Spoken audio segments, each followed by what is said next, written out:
Le manque de moyens, le manque de matériel, on n'a pas sur place les équipements voulus, on est obligé de faire appel à des auto-écoles, à des installateurs, à des équipementiers pour faire tester aux personnes.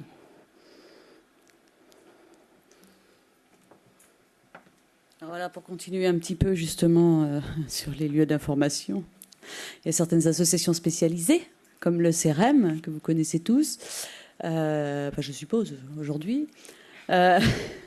Voilà, le CEREM qui a été créé, je crois, en janvier 2008, c'est ça? Voilà. Donc, il commence maintenant à avoir une petite expérience, même une grande expérience sur ce sujet-là, qui fait beaucoup avancer les choses. Donc, voici ces missions, hein, si je ne me trompe, qui sont notées ici. Hein. Référencer et diffuser les informations relatives à toutes ces questions, justement. Assurer un rôle de lien entre les différents acteurs, ce qui n'est pas toujours évident. Et puis voici leur site internet, hein, si vous avez des questions à leur poser, soit aujourd'hui, soit plus tard sur ce site-là. Ensuite, il y a bien évidemment, puisque nous sommes au XXIe siècle, beaucoup d'utilisation Internet. Donc il y a des sites, le site des équipementiers, mais on vient de le voir, pas forcément neutre.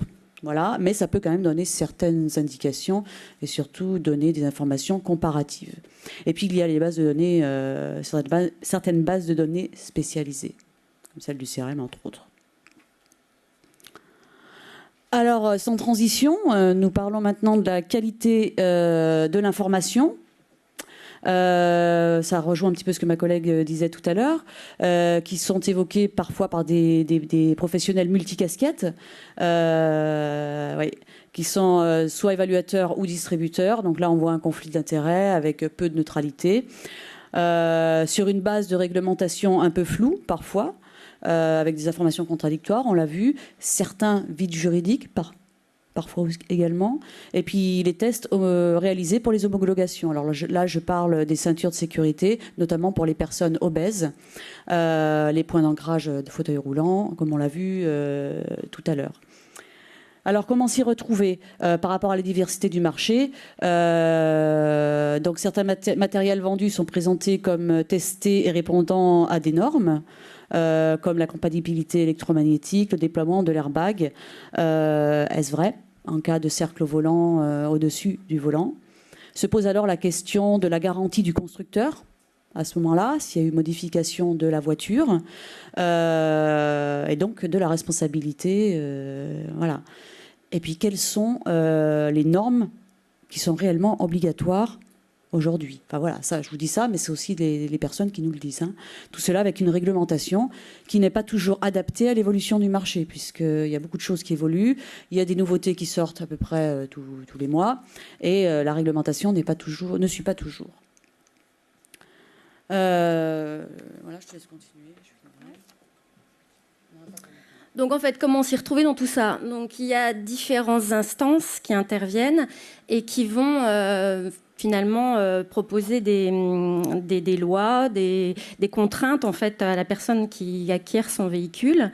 Et donc, on a l'ADREAL qui fait les homologations, il y a les ministères, les commissions médicales, l'inspecteur du permis de conduire, et puis même donc, les contrôles techniques, puisqu'on a même eu le cas effectivement d'une personne comme ça qui avait été coincée à un contrôle technique pour une histoire de ceinture de sécurité, justement en cas d'obésité. Donc, parmi toutes ces instances, voilà, on se pose un petit peu la question de l'articulation entre ces différents acteurs et puis voilà, la façon dont ça peut s'organiser pour que la personne soit le plus rapidement, on va dire, et le mieux informée dans toutes ces contraintes. Donc, au niveau des conséquences, que ce soit au niveau des homologations et au niveau des contrôles techniques, du passage effectivement du permis de conduire, il y a des délais en fait qui viennent retarder en fait l'acquisition du véhicule pour la personne, avec une ampleur d'acteurs effectivement qui retarde le tout, surtout dans le cadre d'aménagements complexes comme dans le cadre de la conduite embarquée. On se pose aussi la question des assureurs. Tout à l'heure, on évoquait certaines adaptations qui peuvent être un petit peu artisanales. Moi, c'est vrai que dans le cadre professionnel, j'en ai vu plusieurs. Des choses où il n'y a pas eu forcément, effectivement, d'homologation, je dirais même de passage, même auprès d'un équipementier. Ça peut être des choses très, très artisanales. Et on se pose la question de l'assureur. Voilà, qu'est-ce qui va être vraiment assuré si la personne a un pépin avec son véhicule. Voilà. Alors pour conclure, on va parler donc des besoins actuels, puisque c'était un peu le but, c'est faire remonter un petit peu les besoins exprimés par ces personnes-là.